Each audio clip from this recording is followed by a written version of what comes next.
होतं की जनता जातीयवादी नाही, पुढारी जातीयवादी आहेत असं म्हटल्यानंतर स्वार्थासाठी जात निर्माण करतात नेते.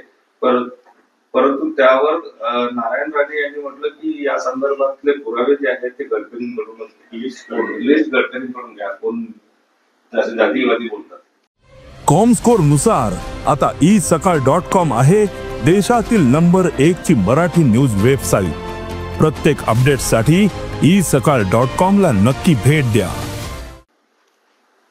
बघा असं आहे की गडकरी साहेबांनी म्हटलं असणार, आणि गडकरी साहेब म्हणजे गडकरी साहेबांबद्दल सगळ्यांना कल्पना आहे की त्यांच्या कोणत्याही गोष्टी ते पोटात ठेवत नाही किंवा लोकांना ठेवत नाही. जे मनात आहे ते त्यांच्या ओठात आहे, आणि निश्चितच या प्रकारचं वक्तव्य केलं असणार तर त्यांना काही अनुभव आले असतील, काही नेत्यांबद्दल अनुभव आले असतील आणि ते बोलले असणार. आणि आता मला असं कोण जातीवादी आहे, आम्ही जातीवादी नाहीये, आम्ही देशवादी आहे, भारतवादी आहे, पण मला असं वाटतं काही नेते असतील तर त्या संदर्भात ते त्या रेफरन्स मध्ये बोलले असतील. आरोप करत आहेत. आधी त्यांनी औरंगजेबाशी तुलना केली, नंतर तुघलकशी तुलना केली, मग एकनाथ शिंदेवर आरोप केला की ते माझ्यावरती हमला करतायत. नाही, बघा असं आहे की हर्षवर्धन सपकाळजी हे काँग्रेस पक्षाचे अध्यक्ष झाल्यापासून एक त्यांना कुठे मागच्या महिन्याभरात काँग्रेसच्या कोणत्याही नेत्याकडनं, कोणत्या आमदाराकडनं किंवा कोणत्या पदाधिकाऱ्यांना कोणतंही सहकार्य दिलं जात नाहीये, त्यांना कोणी विचारत नाहीये. आणि मग वरच्या हायकमांडच्या आशीर्वादाने इथे येऊन यांच्या अंगावर येऊन बसलेले सपकाळ आता काहीतरी बैतल्य असं काहीतरी वक्तव्य करून स्वतःला कुठेतरी लाईमलाईट मध्ये आणण्याचा प्रयत्न करतात आहे.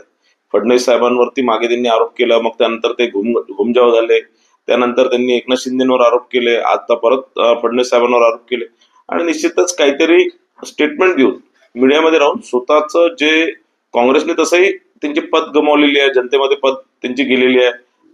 संपूर्ण महाराष्ट्रात 15 किंवा 16 आमदार त्यांचे निवडून आलेले आहे, तेही किती दिवस टिकतील याचा काही भरोसा नाही. आणि म्हणून कुठेतरी स्वतःचा काहीतरी ग्राउंडवरती अस्तित्व दाखवण्याचा एक केविलवाना प्रयत्न हर्षवर्धन सपकाळजी करत आहे. पुढे तर तुम्हाला असा आरोप करत आहे का काँग्रेसचे प्रदेशाध्यक्ष दुसरे संजय राऊत बनण्याचा प्रयत्न करतात?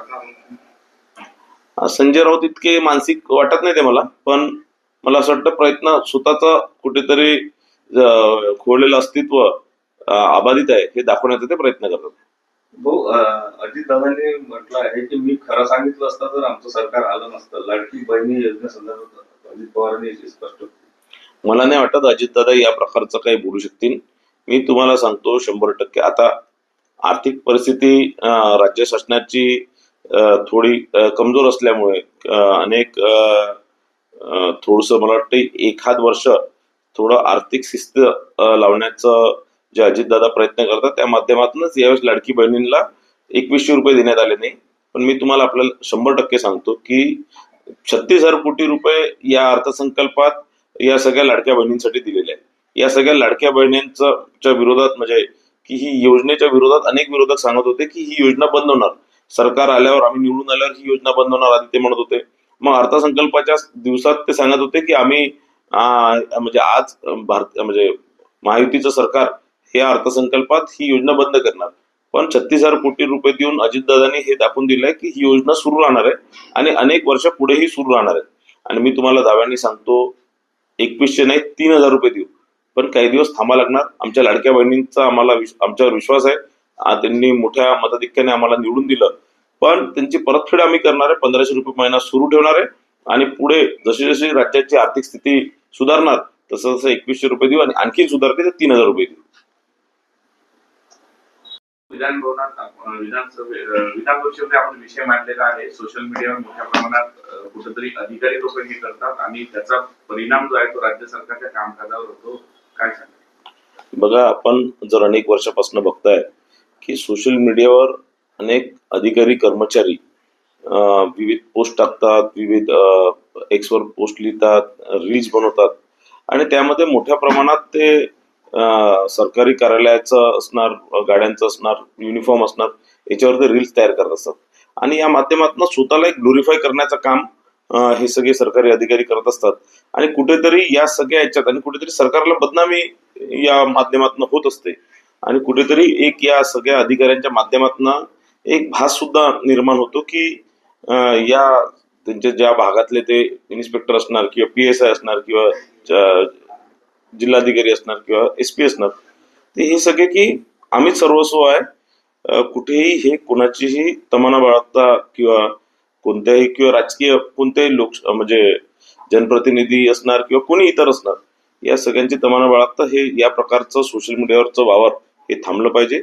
आणि म्हणून मग एक कायदा या संदर्भातला आला पाहिजे, स्पेसिफिक रूल्स आले पाहिजे की कोणत्या अधिकाऱ्याने किती सोशल मीडियाचा वापर केला पाहिजे, किती तो रील्सचं किती काय प्रकारे त्यांनी हे केलं पाहिजे की नाही केलं पाहिजे.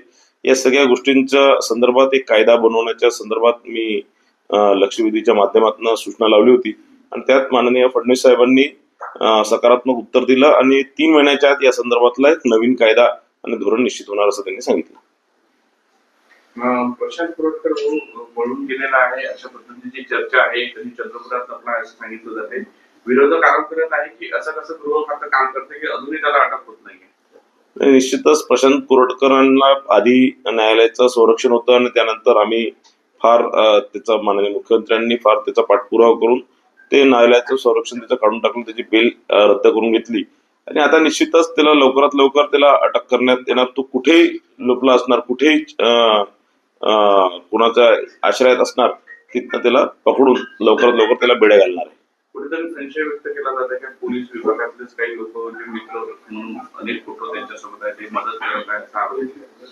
बघा असं आहे की हे सगळे बिनबुडाचे आरोप आहे. कोणताही पोलीस अधिकारी सरकारच्या विरोधात जाऊन किंवा एखाद्या आरोपीला असं मदत करणार असं होऊ शकत नाही आणि हे फडणवीस साहेबांचं राज्य आहे. इथे या प्रकारचं कोणत्याही चुकीला माफी नाही आणि 100% आपल्याला सांगतो आणि दाव्याने सांगतो की पुढच्या 2-4 दिवसात प्रशांत कोरटकरच्या हातात बेड्या राहतील.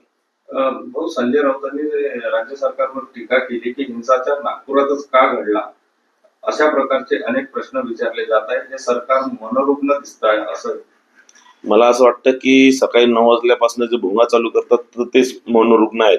कारण रोज काहीतरी नवीन विषय पुढे घालतात, रोज काहीतरी या प्रकारचं काहीतरी बेताल वक्तव्य करून दिवसभर टीव्हीवर राहण्याचं मला असं वाटतं त्यांना एक मानसिक रोग झालेला आहे आणि या प्रकारचं ते वक्तव्य करत असतात. जे प्रदेशाध्यक्ष आहेत सपकाळ ते स्वतःला पक्षामध्ये मोठं पद मिळालेलं आहे त्यांना, तर आपण स्वतःची स्थिती मजबूत करण्यासाठी बेछूट आरोप करत आहेत. आधी त्यांनी औरंगजेबाशी तुलना केली, नंतर तुघलकशी तुलना केली, मग एकनाथ शिंदेवर आरोप केला की ते माझ्यावरती हमला करतायत. नाही बघा असं आहे की हर्षवर्धन सपकाळजी हे काँग्रेस पक्षाचे अध्यक्ष झाल्यापासून एक त्यांना कुठे मागच्या महिन्याभरात काँग्रेसच्या कोणत्याही नेत्याकडनं, कोणत्या आमदाराकडनं किंवा कोणत्या पदाधिकाऱ्यांकडून कोणतंही सहकार्य दिलं जात नाहीये, त्यांना कोणी विचारत नाहीये. आणि मग वरच्या हायकमांडच्या आशीर्वादाने इथे येऊन यांच्या अंगावर येऊन बसलेले सपकाळ आता काहीतरी बैतल्य असं काहीतरी वक्तव्य करून स्वतःला कुठेतरी लाईमलाईट मध्ये आणण्याचा प्रयत्न करतात आहे. फडणवीस साहेबांवरती मागे त्यांनी आरोप केला, मग त्यानंतर ते घुमजाव झाले, त्यानंतर त्यांनी एकनाथ शिंदेवर आरोप केले, आता परत फडणवीस साहेबांवर आरोप केले आणि निश्चितच काहीतरी स्टेटमेंट देऊन मीडियामध्ये राहून स्वतःच जे काँग्रेसने तसंही त्यांची पद गमावलेली आहे, जनतेमध्ये पद त्यांची गेलेली आहे. संपूर्ण महाराष्ट्रात 15 किंवा 16 आमदार त्यांचे निवडून आलेले आहे, तेही किती दिवस टिकतील याचा काही भरोसा नाही आणि म्हणून कुठेतरी स्वतःचा काहीतरी ग्राउंडवरती अस्तित्व दाखवण्याचा एक केविलवाना प्रयत्न हर्षवर्धन सपकाळजी करत आहे. पुढे तर तुम्हाला असा आरोप करत आहे का काँग्रेसचे प्रदेशाध्यक्ष दुसरे संजय राऊत बनण्याचा प्रयत्न करत असणार? संजय राऊत इतके मानसिक वाटत नाही ते मला, पण मला असं वाटतं प्रयत्न स्वतःचा कुठेतरी खोळलेलं अस्तित्व अबाधित आहे हे दाखवण्याचा ते प्रयत्न करतात. देश विदेशातील प्रत्येक घडामोडींचे लाईव्ह अपडेट मिळवण्यासाठी आता साम टीव्हीच्या सर्व सोशल मीडिया प्लॅटफॉर्मला लाईक, फॉलो आणि सबस्क्राईब करा. तसंच सर्व नोटिफिकेशनसाठी बेल आयकॉन प्रेस करायला विसरू नका.